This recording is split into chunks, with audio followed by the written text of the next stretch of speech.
Welcome back to Games Revealed. Don't mind me as I clear my throat. We are one community. I know I'm messing it up. I messed it up. Or I'm just, mixing it up. So, starting a few minutes early, so we'll just do a little bit of banter. I'll get things ready. And we are going to talk about some news from games and some game development, actually, too. We're going to watch a video on that. And we're gonna have a good old chill time while we figure out what is going on in the last week. Honestly, it's not too crazy, obviously, because it's just not every week can be a banger. But there's a couple of good, interesting things. One new game announced that I think is going to be pretty exciting, honestly. And then we're also going to see the MSI Claw. I actually watched a video on a part of it, and this is full disclosure. I have not watched this video yet, and we're gonna watch parts of it. So, yeah, we're gonna have some fun with that today. Along with everything else, we are going to keep it short, I guess. Make sure that this is packed full of fun goodness and yeah, let's see. Rachie, welcome. And people are going to trickle on in as it becomes 8 o'clock. So I don't want to get started too soon. But while people are trickling in and while you're chatting with me, Rachie, let's go over to sharing right here. So this is like, I guess we can start out with looking at some game news and all that. So if you haven't listened to our podcast yet, and the podcast is sporadic right now as I'm hammering down the details on it and then also getting more guests, I'm just solidifying what this year is going to look like for me. So the podcast is going to continue. It's just going to be sporadic for just a little longer. As I have a new... I'm going to be setting up a podcasting studio where I'm at right now. So what you see here is going to be more of a studio. And you'll get a different view angle and all that. And then upstairs, I'm going to have my new office, and you'll see me streaming most of the time from there. Okay. And probably a lot of videos, depending on what type of video it is. Okay, so now that I referenced the podcast, if you watched our last podcast, it was the games we were most excited for, and my list that I was most excited for, albeit was interesting. Let's see here. This is going to have some notes from my video game I'm making, which I'm knee deep into, honestly, getting some good development done on it. Let's see here. I want to go to the games that we were most excited for so that you guys can just understand for this year. And then we'll get into the talking points and everything as we trickle on in. Let's see here.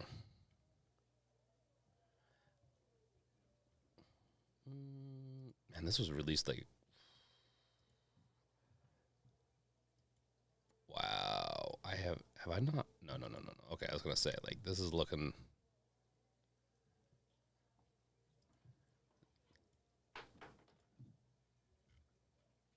Okay, here we go.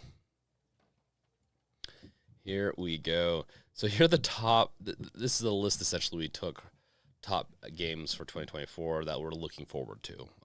The title's not relevant. Pal World, Luigi's Mansion 2 HD, which is one of Susie loves Luigi's Mansion. I'm a big fan too. Not as big of a fan of 1 and 2. I like 3 a lot. I think it's just it's perfect. Suicide Squad Kills the Justice League. She was interested in it. She hasn't played it yet, and she probably won't, but it was obviously not great. Skull and Bones, not great. She's still interested. I think she would like to play it, but she passed on it because I think it was just didn't get the best reviews, even though she did find it interesting. And to be fair, I found it interesting. It's just the long development process, what they said, everything just led up to, I didn't think it was going to be the best game, and come to find out, a triple A or quadruple A title is not that as good as a triple A title. Welcome, Wolf. Stalker 2. I was surprised she has Stalker 2. I think I've made Susie into a horror file. A horror file. That sounds horrible, but whatever word that is. She's liking horror games, or at least creepy games, more and more. And she found Stalker 2 to be interesting. Welcome, Chad. Hopefully, Cat. Hopefully, baby. How are you doing, Chad? I feel like it's been 2 weeks since I've chatted with a lot of you guys. I haven't been streaming on Twitch as much because I've been focusing on my video game more. As things start to balance out, I will stream on YouTube more, on the Brink channel with some streaming. If I stream on that, I'll most likely stream on Twitch, but I'm gonna schedule it on YouTube. I'm gonna try to do both, but the main one's gonna be YouTube probably for a while. As I like YouTube. I'm gonna get through this and then we'll get started on the whole thing. So Stalker 2, she was interested in. Alone in the Dark, she was interested in, and she wants that. And it's not doing the world's best. That's why I have this Metacritic score up here right now. Alone in the Dark is, I think, one of the worst reviewed games for the year. Yeah, right, for the year so far, with an average of 64. It looks interesting. I haven't played it yet. I'm excited. I'm actually excited to play it.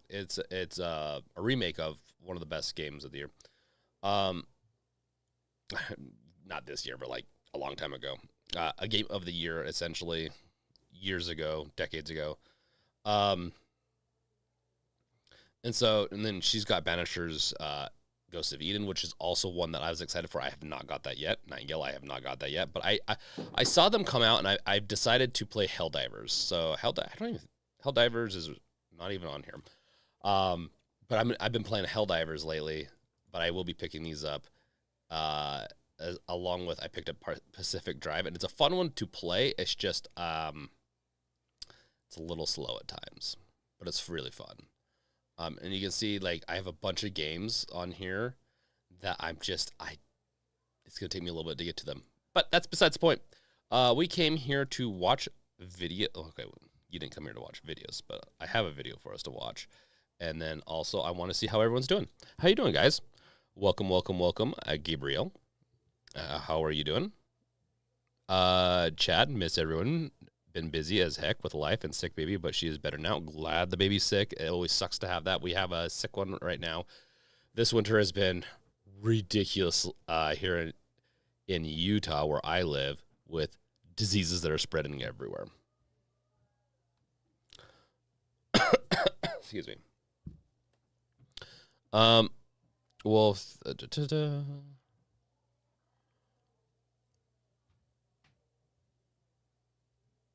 see here. Okay. Just checking out chat. I want to watch this because the MSI, and you're going to have to forgive me, and maybe I should make an announcement on the channel about this. I probably won't be buying many more devices this year until my focus, depending on how my focus goes. My focus right now is to release a video game. I need to buy some assets and also save up some money for some assets to be developed that I can develop. So, like, a big one is, I won't get into all the details. I don't know if you guys care about that. That might be another stream for another time. So, yeah, I'm heavily going into that direction. I'm still doing hardware, of course. It's just I'm not looking to buy any of the big devices at this moment. It could change later on this year. So, it's good to always see someone like the Fox pick it up and carry on with it. And so meaning he's going to get it, whether he got a review unit and that's another thing. It's really hard. I hope this is my headset.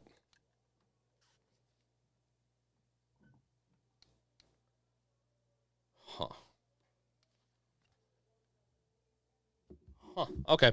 Well, I'll just mute it while we watch parts of it. Hello everyone, my name is Fox. In this video I'm going to be reviewing MSI. I'm not gonna lie, that's like, surprised he didn't edit that part out or put a. This is not like, I like the Fox. This is not to critique him. It just made for an interesting intro. It's Handheld, the MSI Claw. This is using Intel's latest Meteor Lake chip, the 155H. There's also a lower tier model, the 135H. And I don't think I could recommend either one of them. I'm specifically reviewing their higher end model, the 155H, with the 1 terabyte SSD. For the cost, it's completely not recommendable at all, and I'll explain why in this particular video as we go along. I'm not gonna lie, I like this shirt. Zero fucks given. Let me throw the video out into chat so you guys can watch it later if you want. It's definitely. I think he has some good takes. There's some stuff I obviously disagree with, just like with everyone in the community. But I kind of expected. The more I saw with the MSI Claw, the more I expected it not to be as great, and that really is a big part to do with Intel. And Intel is just, their APU game is not there yet.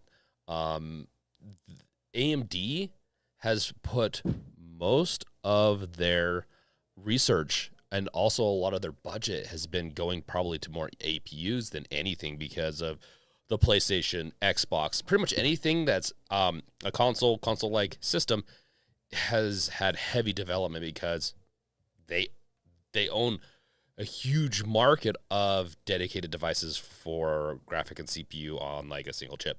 So, yeah. First, let's go ahead and jump into what it looks like going into the BIOS and opening up the advanced BIOS menu. I'm actually going to show you how you can disable the E-cores. You can do a bunch of other stuff.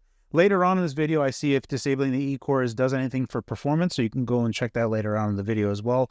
For all the benchmarks that I'm doing, all of it is the default settings, but I do test benchmarks across 10 watt, 15 watt, 20 watt, and 25 watt TDP slices, and I'll compare it to AMD's 8840U. I am mindful of comparing them against total system power so that they are basically apples to apples, so you have a better comparison. We're going to show you what that's like and what that actually means throughout this entire video, but let's look into the BIOS and talk about the specs. Quickly look. That's right. He's a big GDP fan. And I do like the GD WinMax too that I had quite a bit. That's probably the biggest disagreement we have, but I am really curious. We're not going to go into the BIOS fix or anything like that. BIOS and specs, I don't care about that. I am curious about a couple of things here. And also, Raichi, when you make an inferior product, it should be cheaper, just like those overpriced Intel Arc GPUs.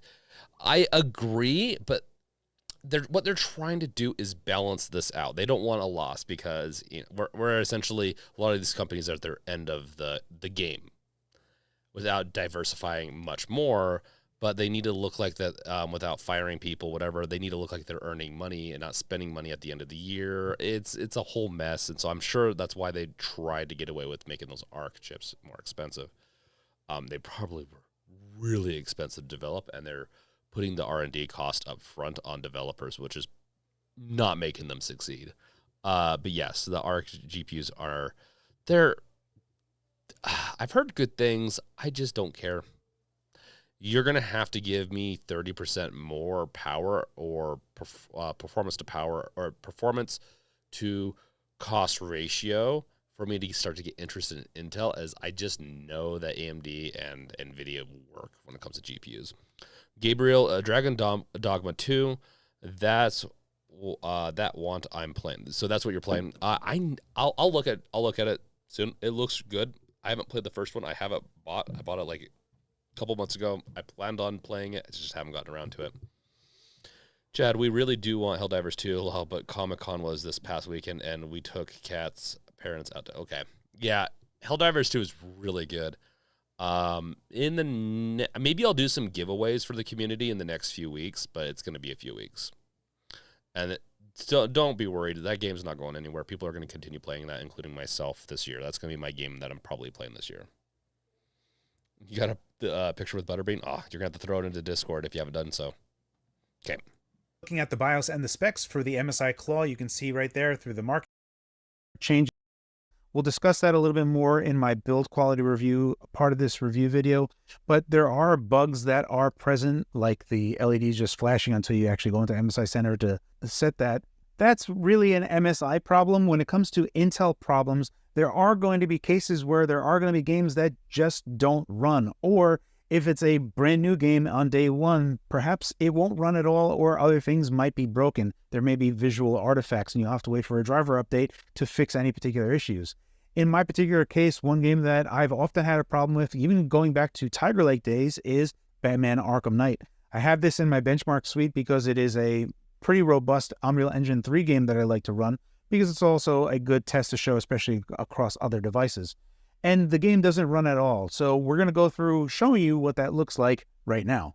That's crazy that it doesn't run. It's like it's on Windows, Intel APU Windows. The drivers are so bad that games that would normally play on any other chipset, like AMD or whatnot, don't play on this. That is crazy. Wow. That really makes me trust it a lot less than even the Steam Deck, in the sense of like, will I be able to play something until they get those drivers fixed? And Intel has always had drivers issues when it comes to these APUs and GPU stuff. The Boxer, if anyone didn't know. No. Yeah, no, I know, Chad.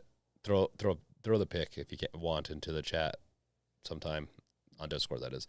Reggie, maybe they should revive the Steam Machine Windows Mini PC. They should, honestly, and I think their prototype. Here's one thing what the Valve does. If you guys saw, I don't know if you've seen the prototypes. I talked about the prototypes in the video in the past with the Valve Steam Deck. They prototyped the hell out of that device, like got to be at least 100 plus prototypes. And I know that they're actively working. We know that they're actively working on multiple projects with the Steam Deck 2, Steam Deck, whatever you want. Like, it doesn't even have to be a Steam Deck. It's just they have a bunch of hardware projects that they're working on right now. And so I wouldn't be surprised if one of them was a mini Steam machine. Chad, and we got a signed picture from Voices of Hercules and Majin Buu from Dragon Ball Z. They were awesome. That's awesome. It's always great meeting those voice actors and actresses. They oftentimes their personalities are awesome in person. There are just some games that won't run on Intel graphics by default. So you see, I'll go ahead and press play here, and Batman Arkham Knight will load up its splash screen. It'll look like it's loading in the background. There will be no error given to me whatsoever. It'll just kind of go away, and the game will stop running, and Steam will just say that system power is 17.5 watts, 17.7, 17.2, 17.5. Effectively, we're averaging 17.5 watt. And if we take a look at our average FPS, it's 23.4, your minimum, maximum FPS there. And all of these settings are the same. These are all 720p maximum settings. So we're really going to be stressing the GPU here. In the background, what this is resting on is the GPU and Max 2 using AMD's latest 8840U. And you can see I have that set to 9 watts TDP, so 3 watts less. However, our total system power, 17.6, 18. We're effectively averaging around 17.5 watts of total system power. If we take a look at our FPS, we're at 28.1. So a considerable margin ahead of Intel's Meteor Lake here at a lower TDP. So I still have a lot of tests that I have to do to give a better understanding of what's going on here. But AMD's last... Yeah, all the reports coming up to this is essentially showed that TDP, like power consumption to power consumption for performance-wise, like what power levels you set it at and what performance you get, AMD beats the hell out of Intel. Hands down. I'm not overly surprised. I was hoping the efficiency cores would do more, but I don't know. Generation. Maybe it might help with like stutters and consumption, or maybe you'll have faster menu load ups and stuff like that. Like built-in menus, like the Steam menu and all that might load up faster because of those efficiency cores, handling background processes. But Side Streets, who's getting the Claw? I am not getting the Claw. I have a big feeling no one's getting the Claw at this point. Partially, right now, if you want a better device than this, okay, this is gonna have a better battery than the ROG Ally. But if you want something that's gonna be more powerful, and potentially TDP, maybe you can lower the TDP on the Ally, you might get the same battery life as this. And at the end of the day, it's a much cheaper device. The Ally is. I really like the Ally. GPU is still a bit better than Intel's latest GPU. And if we take a look at Intel's previous GPU, this is effectively in the same line. So this is the 1165 G7. This is their Tiger Lake part. And you can see I had it set to 10 watt TDP, but it'll auto fluctuate TDP down to whatever it needs. So you can see our total system power is 14.5 watts. And you can see our average FPS is 17.1. So really, Yeah. So now that you have a better understanding of how total system power relates to these other devices, one of the nice things that I can actually say about Meteor Lake is whatever you set the TDP to, it's going to be pretty close to in relation to its total system power. And this is a stark difference to where AMD has been, especially with the Steam Deck coming into the scene. When the Steam Deck LCD first came out, when you set TDP to 15 watt, it would balloon up to 27 watts total. That's 12 watts more just for total system power. And when you look at it through that lens, we're using almost the same amount that we're using for the TDP. Whereas if we set the MSI Claw to 25 watt TDP, we're using around 30. Okay. So let's look at some of the raw details. We're not going to watch the whole video, by the way. I just want to watch key parts of this just to understand the Claw. I've already read a bunch of articles on this and everything, but I thought that was going to be great to watch the Fox's stuff. FSR2 is disabled. Additionally, I'm using the Steam Deck preset for all of my graphical settings. I also double checked all of these just to make sure that they were correct, and this is how it was. Now, again, the other part that we need to mention here is that when I do my tests, I always cap at different TDPs. So we have 10 watt TDP slice, a 15 watt TDP slice, 20 watt TDP, and 25 watt TDP. Additionally, earlier on in this video, it has been made clear to you guys that when I compare to other platforms, especially AMD's 8840U, if we set 10 watt TDP on AMD 8840U, my total system power is like 17 or 18 watt TDP. However, on Intel, if I set 15 watt TDP, my total system power is also 17 to 18 watt total system power. So when we compare, is 9.5 FPS. Pretty playable at those particular. No upscaling, Steam Deck's presets. Steam Deck. Oh, the Steam Deck presets. So you can see right here, 20 watts, which is right here. This destroys it when you don't include upscaling. It just utterly wrecks. Just wrecks it. So that's crazy. Particular settings, but on Intel, it's not good at all. Let's take a look at the next game. Okay, the next game we're going to be taking a look at is Deus Ex Mankind Divided. I'm using the DirectX 11 backend, and I'm using the Ultra preset. One of the reasons why I love running this game is it's one of the last DirectX 11 hard games that exists. There's another game, basically there's no resolution scaling, so this is like a late-gen Direct. I mean, you can disable resolution scaling. Okay, let's see here. Yeah, and you see the percentages are it just wrecks it. It's just crazy. That's what I've heard, that in the beginning, I heard rumors that it was going to do really well, and it probably does. In fact, I've heard that it does well when you compare it to certain games. The Intel chip will do maybe as good as some of the AMD stuff, but it was, I think, compared to Steam Deck, which is not a fair comparison. Yeah. We don't need to do any more games. Oh, interesting. Doom Eternal. That's an interesting one. We don't need to look much more into this. It needs a bunch of work. He's going to go through the build quality. And this, once again, I have to kind of go. I'm not. It's very. I put it into the chat already. A very comprehensive review of this device. He does a great job. So go watch the Fox's video on that when you get a chance. Okay. Let's see. Gabriel, the Claw sucks. I agree fully. I don't know if there's a part of it I do like. I like that it's black over white on this, in the sense of the device's color, but it's not gonna kill me on that one. Raichi, yeah, me too. Some games just didn't start on my old Pentium 4 Intel graphics. Well, I mean, Pentium 4 is really old. They should update Steam Link and add new features. Ooh, let's get into some of that. In fact, let's do that next. I've seen a YouTuber show that the Claw handles Scratch easy. Scratch? What's Scratch?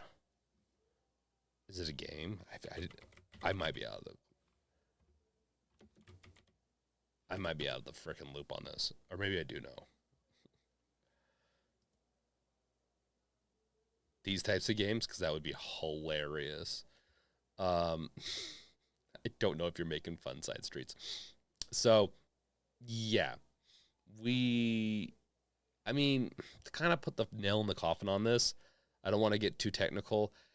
We have better options. AMD is the right way to go for now. Plus, on top of that, whatever device you get, the Steam Deck or the Steam OS and some of the offset flavors of Steam OS and Linux gaming do better on AMD APUs at the moment. So if you get an ROG Ally, if you get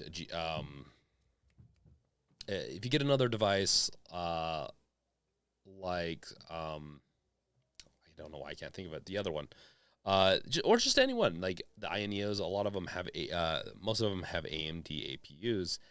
You are going to just have an easier time expanding out, let's say SteamOS or whatever else you want.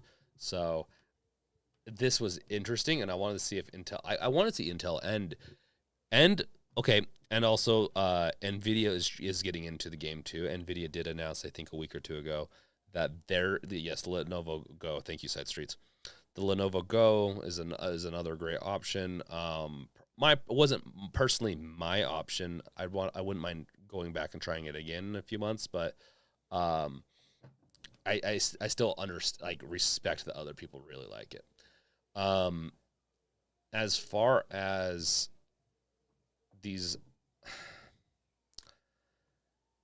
all these devices and everything, I do hope that they keep on coming out with more iterations. So I hope Intel doesn't stop here. I hope they keep on trying.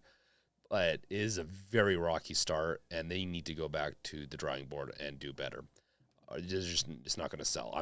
There's no way I would recommend MSI over an ASUS. But we'll just have to see. Like, NVIDIA is wanting to enter the game. I know that they announced a few weeks ago that, I don't know if they actually announced, it might be a leak or just someone talked with the press at one point about them entering the handheld, or they want to enter the handheld game more. So there might be a chance to see some NVIDIA APUs out there in the wild soon, which that's one that's interesting because their GPU game is really good. I'm curious what their CPU APU game is going to be like these days. The Nintendo Switch 2 is going to have an NVIDIA APU in it, so maybe with all that research, I mean, they have the money. NVIDIA is worth ungodly amounts of money right now. So I think as far as portable handheld gaming goes, the APU is going to continue to be the most important thing guiding it. I think AMD's going to inject as much money as they can into R&D. NVIDIA is going to do it. Intel is going to if anything is predictive, Intel is going to continue to kind of just struggle to keep up. And I wouldn't be surprised if they struggle, because MacBooks have gone away from Intel. MacBooks are now their own silicon, so they have the Apple silicon part of it, which is phenomenal. One of the best decisions Apple's made in a while is making the M1, M2, and M3 chips. I love the MacBook Pro chips. They're so awesome. But the lack of that, we'll see how Intel does. I think Intel is still a very popular build for big gaming PCs, but they do run the risk at this point of just being that one or two SKUs of CPUs for games, and that's really, I wouldn't say that's it per se, but they might fall by the wayside. So AMD, NVIDIA, they might have what it takes to do an APU in the future and keep it going. Okay. Oh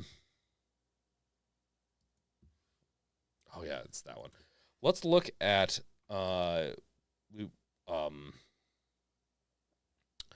we brought up, what did we bring up?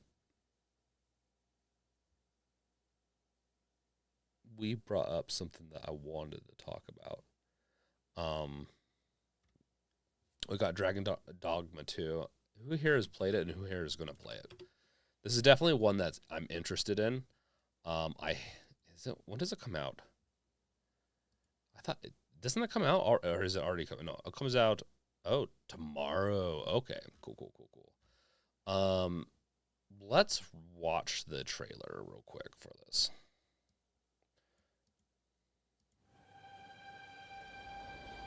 At last! The bell has tolled on the age of the console.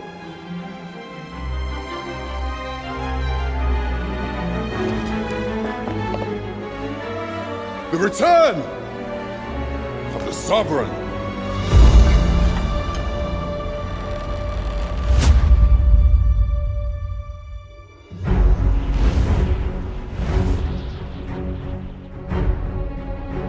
Welcome, Arisen. We pawns have long awaited your arrival.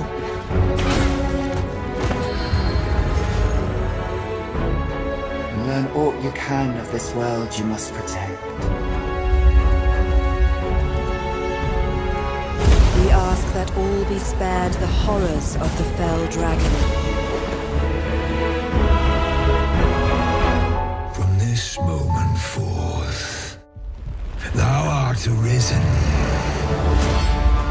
Charge and all.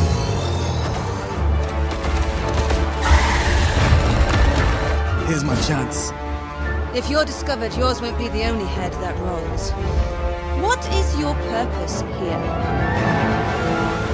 When 'twas all but certain that her son would take his father's place, word reached the castle that the Arisen had been found.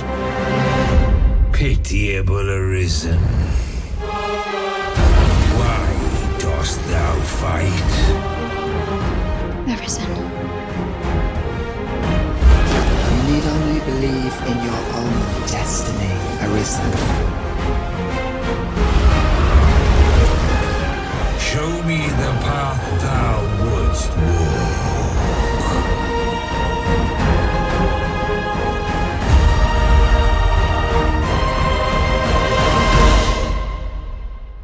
If ye intend to do what I could not, and fell the dragon true,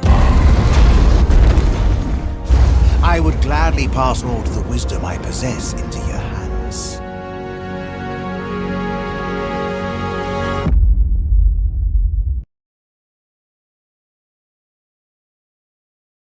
It says it releases right here, the 21st. So, here's the thing. We'll see if people will be happy with this. This looks awesome. This looks like, to a point. And I'll get to that in a second. And this has been my problem with Dragon's Dogma. This is the first one why I never really got into it. I want to. I probably, and I haven't. I will play it at one point. It looks like Elder Scrolls meets kind of Witcher, right? It's got the diversity, like the heavy diversity of like the Dungeons and Dragons aspects to it, elves, everything. With a lot of the gameplay of maybe Witcher that's more action oriented. Fantasy games, because they're not diversing enough at times, and I don't know how they can diversify more, are looking a little bit more generic because of certain aspects are just so typical. But this does have, like, if you watch the fight up here, this does have a lot of differences to it, which does help it a lot. But fantasy is one of those, unfortunately, it's one of those genres that I'm not as interested in right now, but I'm also developing a sci-fi space video game, so can't blame me on that one. Gabriel, I'm playing it right now. Is it unlocked? The game plans to unlock at approximately 21. You're playing it right now. Download Dragon Creator. Oh, you can, okay, and storage. So you can create the storage. Do they have a bunch of actors in this? That's so crazy. It looks good though. It looks good. I will have to say that. I think this is going to be... Do you think it's going to be like a Baldur's Gate 3 kind of game of the year thing. It definitely looks like it could be a contender. We'll see how good the story is, but like graphically and some of the story does look like it would be fun.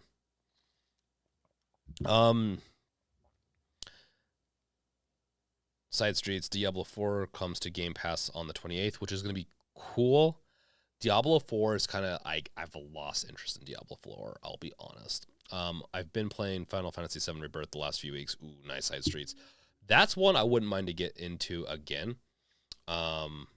Or get back into the remakes. I need to finish up the first part before I get to the second. There's a lot of games. I tend to gravitate towards horror first, then I go towards action or FPS, and so yes. Necrosphere, welcome. How you doing, man? Welcome to the chat, to the video. So there was something else I wanted to talk about. What was it? It was, man, and I'm trying to remember. I was hoping to remember through that video. But it is, oh yeah, the Steam. Okay, this is it right here. This is really big. Steam family sharing plan got updated. This thing is so much better. If you watch any other, I'm not a Steam Deck creator, even though I started out that way. I like to diversify. I'm a video game creator, video game and hardware creator, who my favorite is the Steam Deck, and I emphasize in some hardware, but I'm slowly getting into more video game creations and behind the scenes stuff and all that. But so what I'm saying is you probably watch this from someone that does full-time only Steam Deck content, and the Steam family share is about time. Let's just say that. And I'm going to spoil it before we talk about any of this stuff. I'm going to spoil this. You can now share games with up to, I think, 4 people, family members, air quotes. You can't play the same game at the same time, but you can play different games in your library. So if someone wants to borrow one of my games and play it, and I am playing a different game, then when they start, it won't give me the, hey, someone wants to play, you have 5 minutes. Or if I'm the owner of the account, that's typically what happens to the other person that's been playing, and then I want to play, the owner's account will tell that other account, hey, you have 5 minutes to get off, essentially. Now, a game has to, I think, they can opt out of this family sharing, which I get. Give people the option to share or not. I think especially retroactively, it would kind of be a little probably problematic from a legal standpoint to implement this, but I hope most games do allow this. This is big because I have games I play, and Susie has games she plays, but she wants to play some of the games I play, like Dead Space 1, Dead Space 2, Dead Space 3, even though I probably will buy those for her eventually. She has those games that she's getting into more and more, and if she can borrow it, the problem is I've been playing Helldivers 2 recently a lot, and I play about 30-minute increments. So every 2 or 3 hours, I jump on and will play Helldivers 2 during the day, maybe for 30 minutes, and she might be playing through one of the games that I have, and it's going to kick her off. So sometimes I don't play Helldivers 2 as much, but with this, it's a huge game changer. Side Streets, did you see how the Easy Anti-Cheat got hacked recently? Yes. The Easy Anti-Cheat, and it was, what game was it? It was, well, we can look it up here in a second. I know what game it is. My brain's not working when it comes to remembering stuff. Necrosphere, if you have multiple copies across accounts, then you can have 2-player play together and earn their own achievements too. Yes. No, it's up to copies. So you play the same. If there's multiple people in the account, even if it's not yours that has multiple copies of a game that's in a share account, you can borrow one of them and play, and you get your own achievements. But, and I was reading through the facts or comments or something like that on this. I think it was facts from Valve. if they play your multiplayer game and get banned, you are banned. Which is weird, but I think they probably had to do that to circumvent cheaters getting by this with having multiple shared accounts and being able to play. Like, instead of having to buy the game over again, them just switching over to another account on their they could create 4 accounts, share them, and then have 4 chances to hack and to be shitheads than to just have the 1 account. So as much as people might not like that, don't get effing banned. And if you don't trust someone, don't share. You don't have to share. You can, I believe, specifically say what games you want to share. You can say share all, or you can select the ones you want. So be careful who you lend this to, because if their account gets banned, or at least the game, you can't play that game anymore. And I don't know what it takes at that point to play. Maybe a different account that you have to buy. Necrosphere at me. Cool Fallout shirt, and the game that got hacked was Apex Legends. That's what it was. Yes. This right here, poor Mario got defeated by Fallout Boy. Fallout Boy? Not the band, but this dude. Pit Boy. I love this shirt. I got this out of Comic-Con. It's a mashup. Yes. Don't let cheaters play on your account. Problem solved. Exactly, Necrosphere. Yes, thank you. A new Fallout TV show is coming out. Yes, and I've heard good things about it, and some people I think are a little upset because they said they are not going to be able to, they're not going to appease to fans in the sense of, like, you can't, and I don't blame them. Fandoms are toxic as hell. There's nothing worse than a bad fandom. Like, me personally, I love everything. You give me more of what I love, sure. If it's a bad game, sucks, but I'll live. With a few minor exceptions, and Game of Thrones is one of those. That's one you watch the last season, you're like, what the F were they thinking when they made this? It gets so bad in the sense of, like, it's rushed. Everything, like, all these plot points that they're building up to just finished it, and that one was like a spit in the face. As long as you don't spit in my face, I'm not going to be too upset. And the Fallout TV series looks good. I think it does, at least. Apex Legends, which this game is. Let's bring that up for you guys. This game, which is, it's not, I like Apex Legends. It's just I don't like Battle Royale games. Just not a Battle Royale person. Just not. That's why I like about Pack for Bloods. I like Helldivers 2.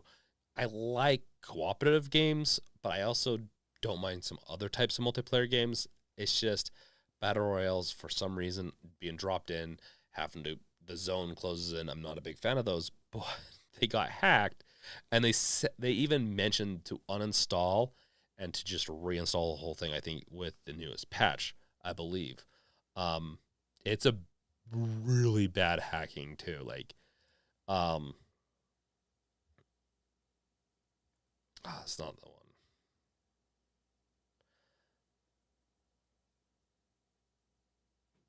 Yeah, so they gave their first security patch since update, which is good. I'm not going to disable my ad blocker right now. But yeah, this game. I just want a full screen. This game right here has a kernel. So how it's I believe what was it? Let's see. Easy anti-cheat is what it is. I believe it's a kernel level anti-cheat, right? So it goes at like the system level, like as system level as you can get. The kernel is you could think of it as the core of the brain, right? If you're doing stuff with the kernel, security is a big deal. And them screwing around with this type of thing is very unethical, and we really should have, on a governmental level governmental level, have more restrictions with this type of stuff. More maybe antitrust or consumer protection laws in place of, hey, if you're going to screw with someone's kernel on their computer, you're jeopardizing security, like big time. You got hacked and you introduced, and it was the easy anti-cheat of Apex Legends that got hacked. That's a huge security risk, and they can plant whatever worms they want onto the system, meaning they can watch what you're doing. It's super nasty. And honestly, I get using, like, we got to stop the hackers, the cheaters, and all that stuff. I get it for multiplayer games. We got to stop it. But at the end of the day, if you're not going to be responsible, then jail time? I don't know about jail time, Gabriel. I'm thinking fines, or, hey, if you're going to continue doing this, or stop doing it, or we'll fine you, and we'll fine you enough to actually make it really hurt. That's what I'm thinking. I'm not thinking jail. Not even technically for the hacker per se. I'm a little bit more lenient when it comes to that type of stuff. I'm just thinking huge fines. I guess jail time if they can't pay, but the company should get fined heavily, and there could be an antitrust lawsuit. There could be like a class action. That's what I'm thinking of, not an antitrust, but a class action lawsuit could maybe happen. We'll see, but if you're going to screw around at that level, which I know a lot of people aren't happy about, you better make sure you know what you're doing. So they kind of got what was coming to them when it comes to playing around with kernel level system stuff. So Gabriel, not jail time. I think that's really harsh. I'm not one for jail. I think jail should be I'm more for reform for jail anyways. I think most people are. I'm for, like, paying me back. Like, if I spent any money on Apex Legends, give it back to me, but I guess I didn't. So give me money anyways. I don't know. I definitely think regulation needs to happen from this, and we'll see, because lawmakers are 20 years behind on tech, at least. Hacker hacked Apex Legends for fun. Yeah. I mean, what else are you going to do for fun with that game? I'm just being really harsh with this one game. Okay, so I watched GDC. If you don't know what GDC is, it is the Game Developers Conference. And I plan on going next year if I can, because I want to talk with people, network, as I try to sell my game in the sense of, like, for publisher developers to help and all that stuff like that. So GDC is my plan, is next year, going to go to it, saving up for it now. And they recently had a new GDC. Well, Unreal had Unreal Fest and all that. And I want to show you two things. It's actually game related. It's really interesting. Epic is also going to be on phones, by the way. And I guess we could talk about that before we get into this, because this will be one of our last pieces for tonight. Raichi, Helldivers kernel level DRM is part of the democratic experience. Yeah, I love that. Dude, that'd be on brand for the Helldivers peeps to do kernel level. They're just like, no, democracy demands we do this for your computer. This is for democracy. How dare you think you can circumvent democracy? Democracy is now installing at your kernel level. GG. So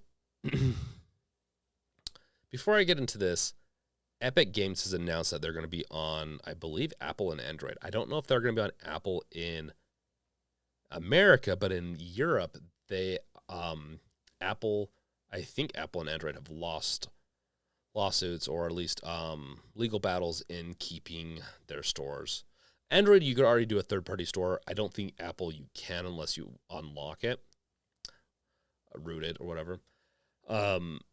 But it sounds like, at the bare minimum, Epic Games Store or something like that is going to be on Android and iPhone, which is awesome. I'll be honest. Whatever you want to think about Epic, I like Epic a lot. I like Steam more, but Epic makes my favorite game engine, the game engine I use. I also think they've been very, very kind by giving games away. Like, some of us have hundreds of games that are free from Epic. Like, you would never, even if you're a big gamer, you would never have to buy another game again if you just follow and play their games. Side Streets, the new Dragon Ball Sparking Zero game coming out. RIP Akira Toriyama. Yeah, Akira Toriyama, the Dragon Ball Z creator and godfather of a lot of interesting animations and stories and all that stuff like that, because he's been doing this for years. He passed away like 2 weeks ago. That's really interesting that there's a new Dragon Ball game coming out. We're not going to follow that right now, though. So Epic Games is going to be coming out with a game store for Android and iPhone. And this is me, I think everyone was kind of surprised at this. Let's see, I don't want to give it away. But where you can make real money when players engage. Here we go. I just gave it away.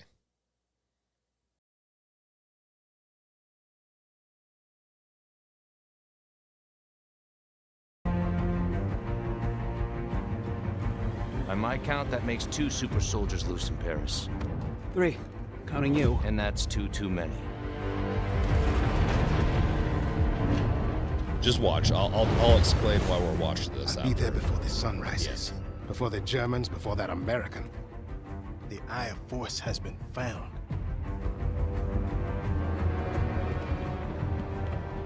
Please, just stick to the rooftops. Be careful, stand wasami. When am I not?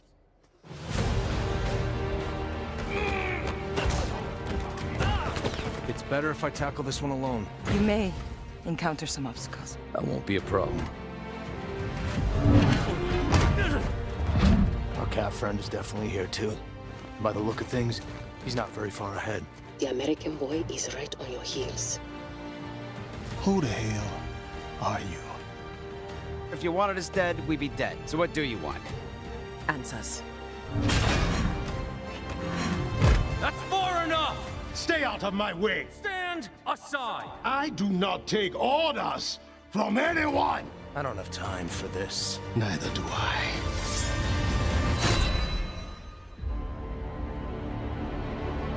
(1943) The Rise of Hydra.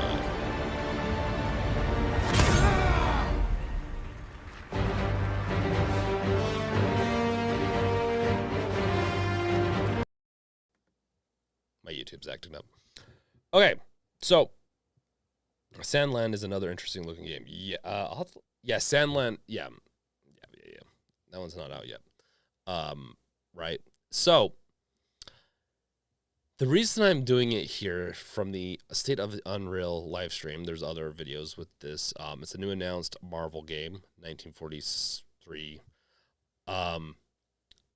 It's got Captain America, Black Panther, and Nazis, right? It can't get much better.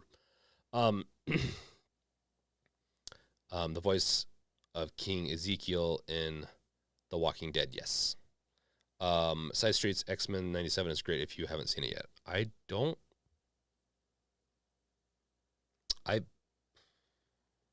can't remember if I've seen it yet. So this game, all that stuff you saw was in editor. I think it was an editor. In fact, a lot of the stuff they show off in here is that they're hitting the play button on the scene in the editor. That was all in game, all in engine. There wasn't any trickery, and they even talk about it during their talk for this, which is pretty crazy. And some people like to say, well, this is all rendered, or this is all in game, and then it comes to find out it's not. This I can guarantee you. I've watched them do their segments with it, and we're going to watch one here in a second. this is all in game, which I thought was pretty crazy. But for movements, they used machine learning, and they also used actors and voice actors and models for this. So I mean, it's a pretty big, ambitious project, but this is pretty crazy. Let's see here. This part right here is what I think is so cool about the, I don't know what's going on with this, with the Unreal Engine, what it's capable of. People don't understand what the Unreal Engine can do. And honestly, this is really helping our team to achieve a level of visual fidelity that enables us to present this authentically grounded Marvel universe. Okay. All right. Well, let's go a little bit deeper and see some of these features that the team has used by firing up a level in the game. So, let's sounds good. Okay. First, I'd like to introduce two of my colleagues. Colin Hennon, our cinematic animation director. Yay! So they're going to bring out this guy that essentially shoots like a cinematic view, which is very interesting. So they're going to overview, or not overview, but they're going to do a cinematic view of this game environment. What we saw, one of the cutscenes, what we saw in real time, which is crazy. I don't know if you guys appreciate this or not. This is crazy to do, by the way. Well, you're live? Good. Okay. So, Colin, let's boom down and take a closer look at this environment. So, to create a really immersive game experience, the characters and environments have to work together harmoniously. We can't just drop believable characters into a less than convincing world. So we need to start with authentic and densely detailed environments as the setting to our story. And look, because part of our story is set in 1940s occupied Paris, we needed the world to have a really believable and visceral level of detail and grit, as you can see here. So, Roman, why don't we focus on the ground here for a bit? Now look at that. That's an amazing amount of detail. It would have been nearly impossible to get something this complex to run in real time without the new features in 5.4. So, Kim, let's... And they're talking about the Unreal Engine 5.4 has some really cool new features coming up. But they also use Nanite, which is really big. And people have been complaining about unoptimized Unreal Engine games for like Steam Deck and all that. I've seen it in the comments. They don't know what they're talking about. The thing is, even with how good Nanite is, game fidelity is going really high with Unreal Engine 5 Plus. It's brought a really interesting new graphical fidelity, whatnot. Raichi Unreal Engine 3. Hey, Unreal Engine 3 is good too. But the thing is, what the Unreal Engine 5 can do, and once we can get Steam Deck up to be able to power most games that come from Unreal Engine 5, it's going to be, I think it's not going to be the pinnacle. We're always going to hit better and better fidelity, but like Unreal 5, if you can't tell right here, it's getting really close to being just realistic. And Nanite is a big part of that, where it renders, it's essentially a rendering system that a lot of open world games use this type of thing, but they don't render, well, the way that they render textures and the way that they distance render is just different. Side streets, I need a new Gears of War using this engine, 100%. Unreal 5 is the way to go. It's a little unoptimized, but honestly, that's typically the game developer, not the engine. So when we're talking about Unreal and even in Unity, if it has bad performance, it's more on the developer than it is the engine, even though certain engines between Unity and Unreal do have their pain points for unoptimized pieces. So let's just say it's going to take me some time to build my game, like a year or two, but I'm already able to do a lot of prototyping. I've prototyped almost the whole level for my game, and prototype is in like I white boxed it, that is. I'm in the middle of doing environmental changes for the corridor for water to flush out areas. I'll be doing game development updates here and also on Game Dev Rebuild, depending on if it's high level or low level. And then I will be working on an environmental piece. Like I'm really like, if I could just share with you guys how excited I am for the video game I'm working on. It's been years in the works. I've prototyped multiple times, but this is it. This is it, guys. I'm going to stop like drooling over the game I'm making, but I want to show you just a little bit more of this. Let's talk about some of the levels of detail that we're seeing here. Sure. So we're talking about Nanite's new adaptive tessellation feature.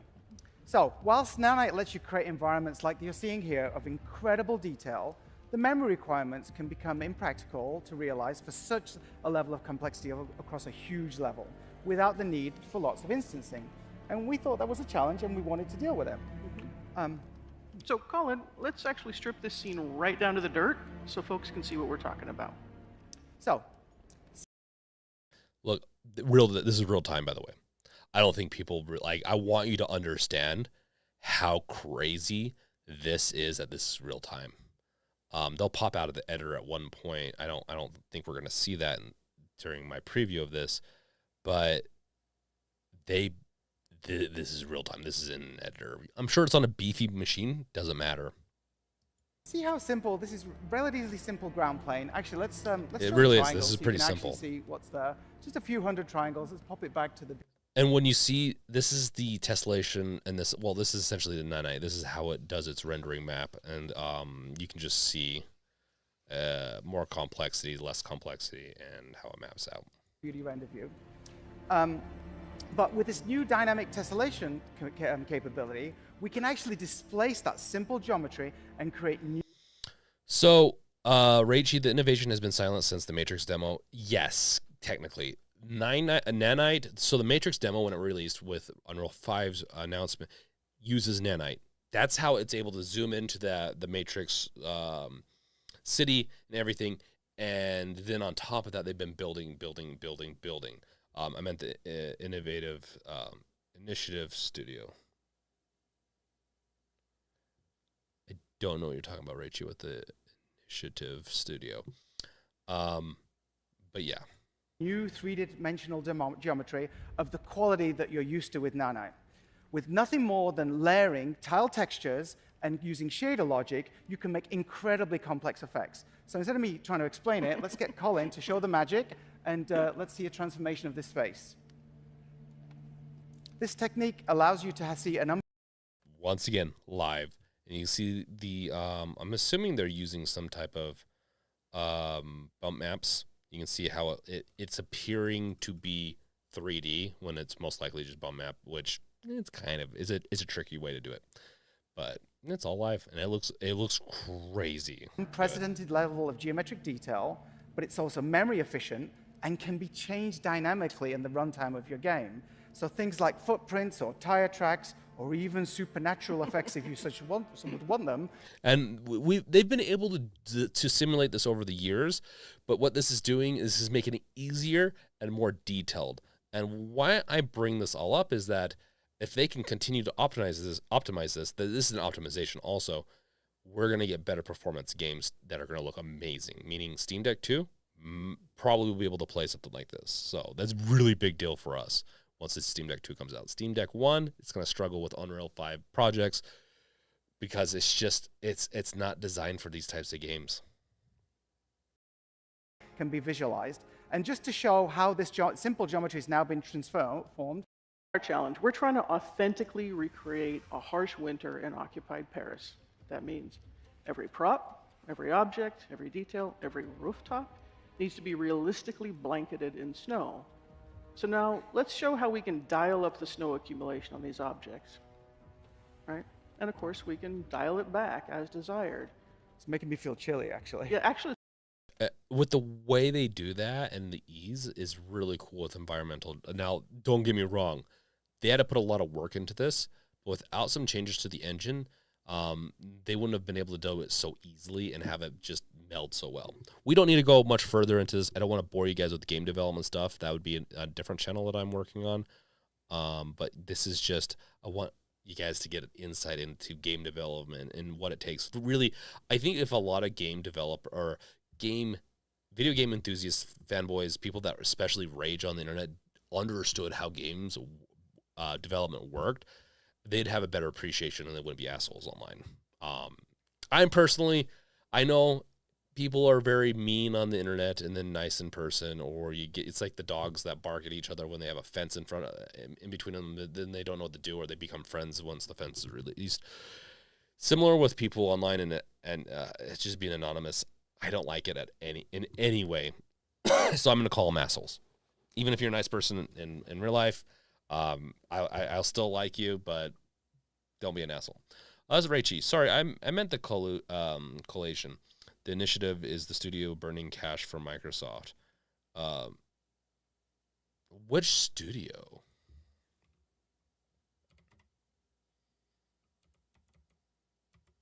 The initiative. You talking about this studio?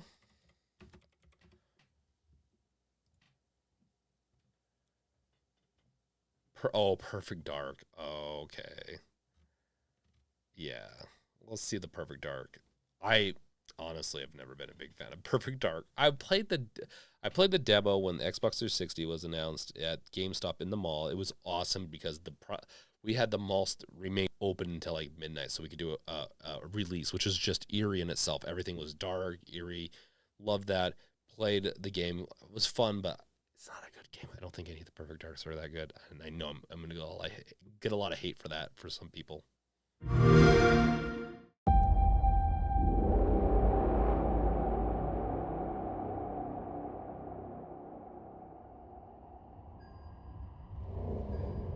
I mean, so far it looks cool. I like space.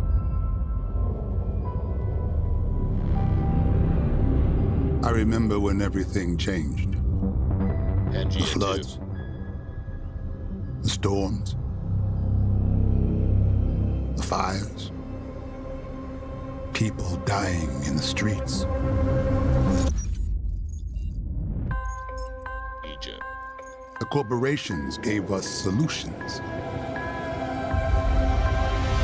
A better world.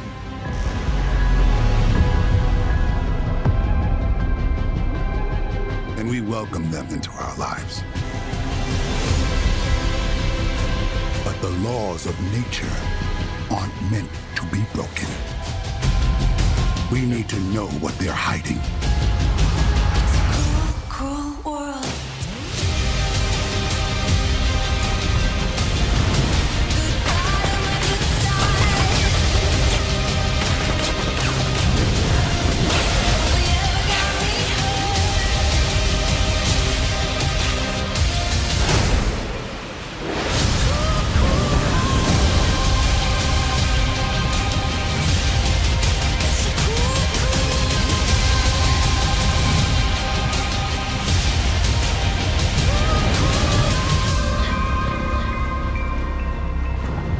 Did you find the answers you were looking for, Agent Dark? Not yet. This is just the beginning. Okay, I'll be honest. That one actually looks pretty cool. I can't remember. Are you a eco-terrorist? I don't know, but it looks interesting. Extreme storms over pyramids. Like if they get some I could be fighting in like an electrical storm by a pyramid fighting baddies, bring it to me. I'll love that. Yeah, I've been really I don't like the other Perfect Darks much. I thought they were boring, to be really frank. They were boring in the way that Halo could be boring sometimes, and the story is a little too simplified. But Halo still has this. It's like, I don't know what it is. It's magic to it. I don't think that game, Perfect Dark, does. But they can get me if they just do some really cool environmental pieces. That's a big one for me. Okay, as far as I think we've hit everything, haven't we? Plus some. Anything else you guys want to talk about? Side Streets, Gabriel, Raichi, Necrosphere, Wolf, Chad, Cat, maybe. Yeah. Honestly, we're at the end of the stream today. As far as future streams, I want to continue doing hardware, but I will be transitioning more and more to games and revealing games, talking about game development in a high level here and a low level in game dev revealed. But if I get too distracted with all that, I will make sure to do like hardware revealed channel and make sure, because I want to do like more hardware. I want to do everything, but like I am pretty dead set on making my video game. And I felt like I've gotten to the point, and I like making YouTube videos, so I'm going to continue making YouTube videos. I'm at decision fatigue. I don't know. There's so many ideas. I have such a big list of stuff to make, and I just have a hard time making it because which one do I work on? So I'm trying to. I've been doing more news, and I'll probably continue to do some news, and then I have some projects coming up. I've worked on one on and off, 100 things you can do with the Steam Deck. I want to continue working on that one. That one's a fun project, but I'll have some other projects. If there's any topics you want me to cover, I'm more than happy to be told. I don't know if it's going to go well, me changing some of the content types on, and I have experimented in the past year, and I have to apologize to everyone. I've experimented with all my content so much over the past year. It's not even been funny. Where I focused all on the Steam Deck and mainly hardware. I'd actually like to focus on games. Oh, here's the X-Men 97 review.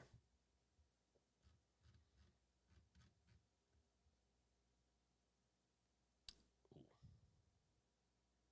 Screen crash for a second. Yeah. So wish us luck. We had build play adhesion problems for over a month, but I got figured out, and the Predator cross-play creation is back on, going smoothly so far. Nice. Chad, this is how I fixed so you can either get a new mat for it, if it's not adhering to the mat very well, you can get a new mat, or what I use now is a glue stick. I put down some glue, put it down before a build, and then the plastic will stick to the build, and then I just pop it off, and it works pretty well. And then I scrape the excess glue off, and I do it again.